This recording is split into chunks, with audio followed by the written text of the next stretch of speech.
Boa noite, irmãos. Nós vamos dar continuidade agora ao estudo no livro de Mateus. E hoje nós vamos estudar o capítulo 3 desse livro. Nós vamos ler primeiro o texto, depois nós vamos estudá-lo. Mateus 3, quem quiser acompanhar em suas Bíblias, pode fazê-lo. Naqueles dias apareceu João Batista pregando no deserto da Judéia e dizia: arrependei-vos, porque está próximo o reino dos céus. Porque este é o referido por intermédio do profeta Isaías: voz do que clama no deserto, preparai o caminho do Senhor, endireitai as suas veredas. Usava João vestes de pelos de camelo e um cinto de couro.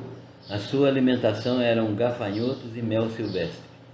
Então saíram a ter com ele Jerusalém e toda a Judéia e toda a circunvizinhança do Jordão, e eram por ele batizados no rio Jordão, confessando os seus pecados.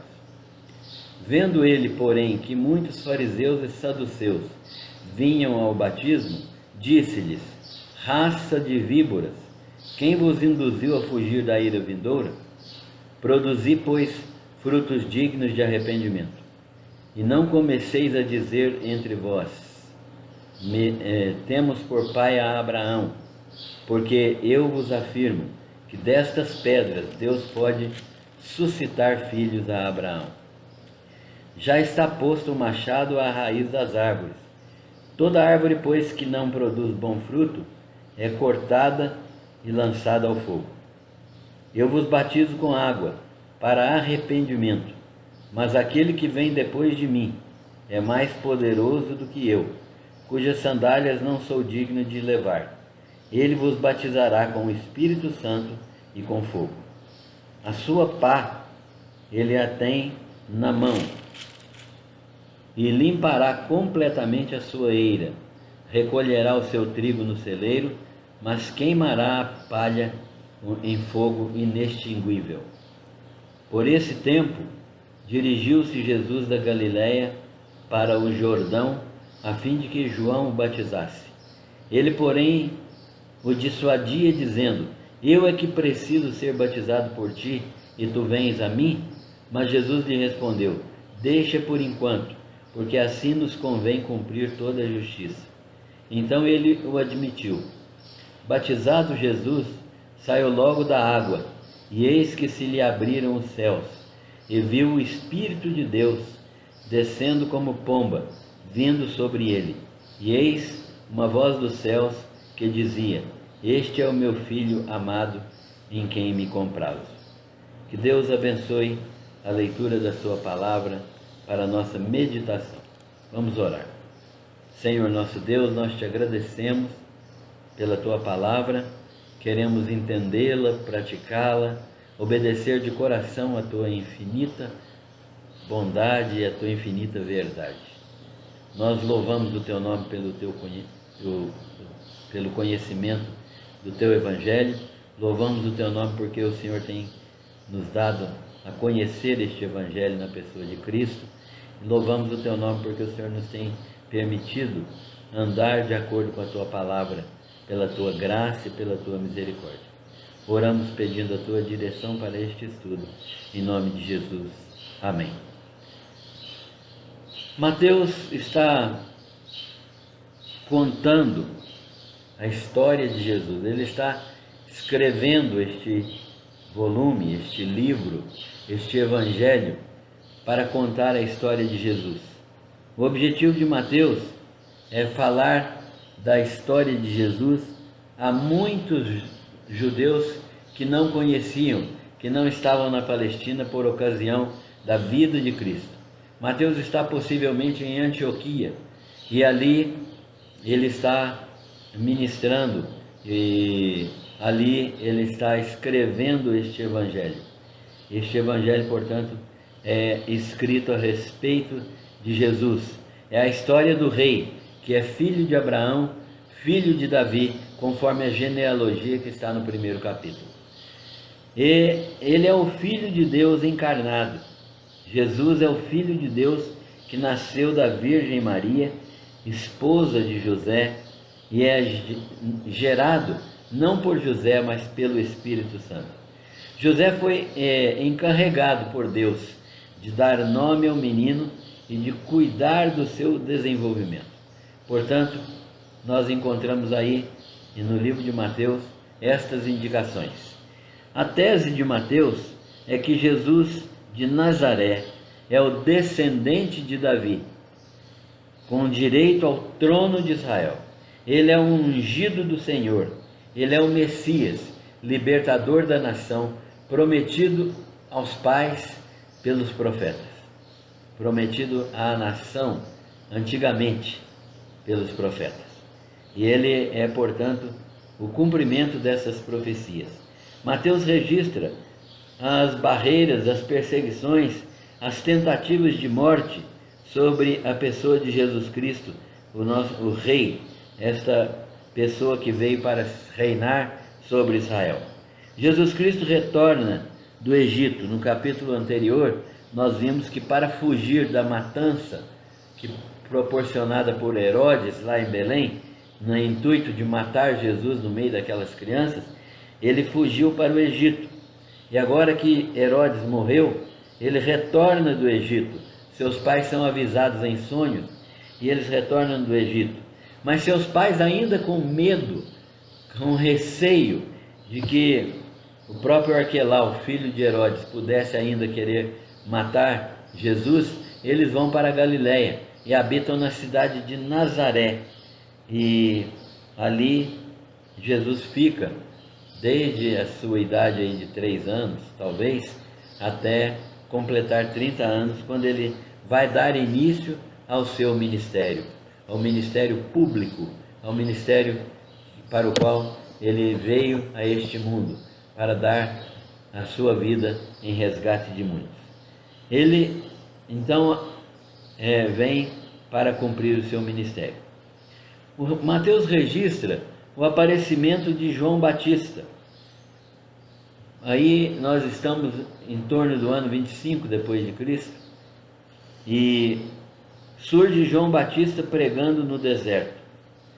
Mateus o identifica como aquele que foi anunciado pelo profeta Isaías, ou seja, Mateus é alguém que dá testemunho de que João Batista é o cumprimento da profecia de Isaías.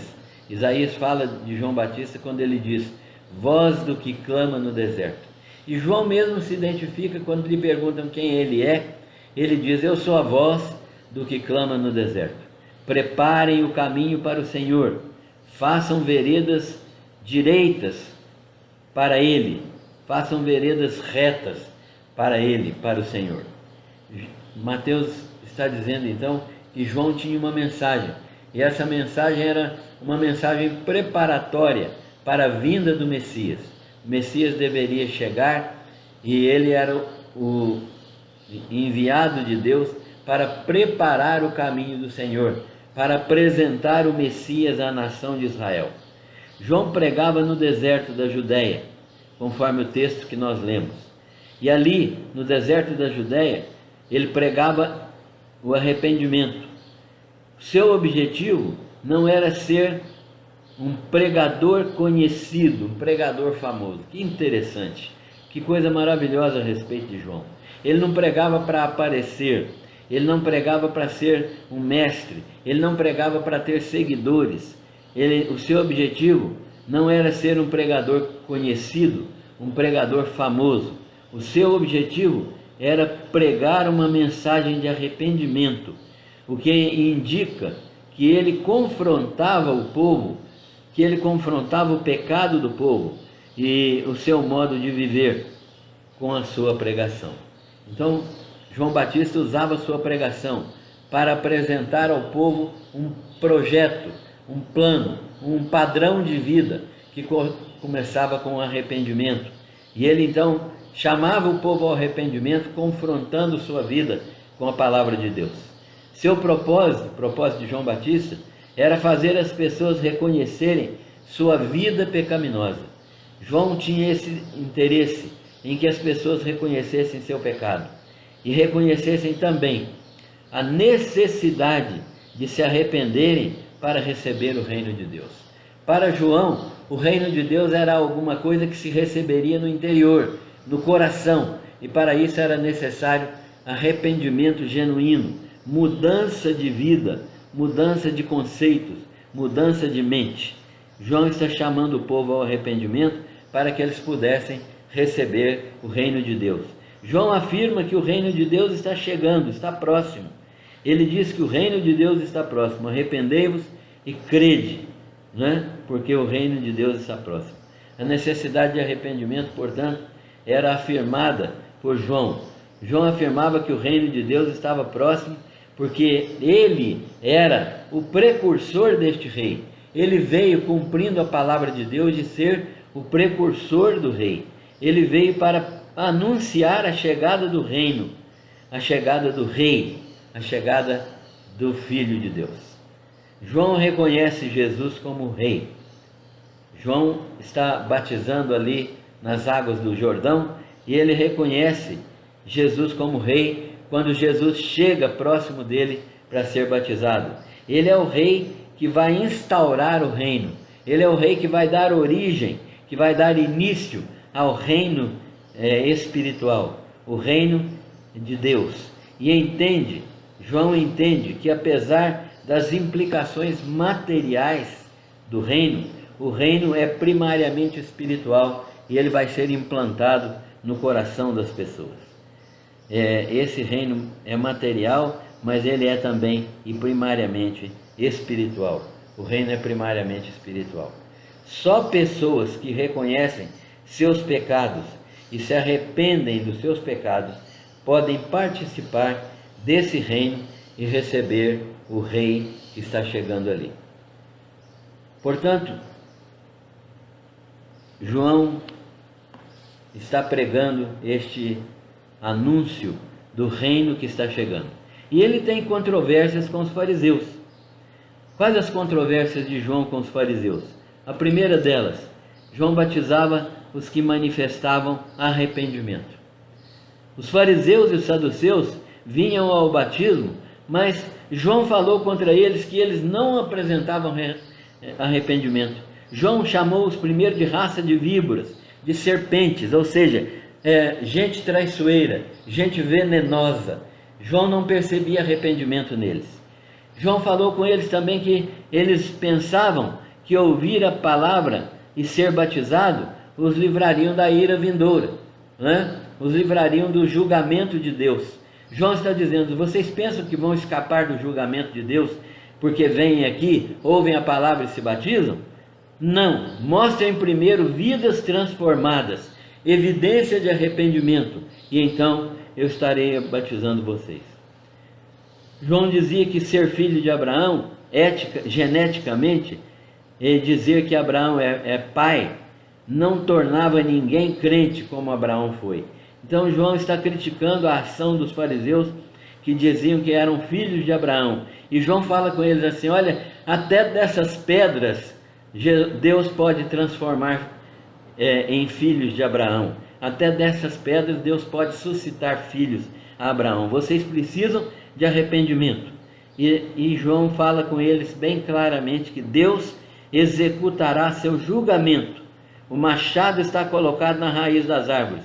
A árvore que não produzir frutos é cortada e lançada no fogo. João está dizendo isso claramente contra os fariseus. Ele está dizendo: olha, vocês precisam dar frutos, porque a árvore que não produz fruto será cortada e lançada no fogo, e é isso que vai acontecer com vocês. O testemunho de João, portanto, é um testemunho verdadeiro.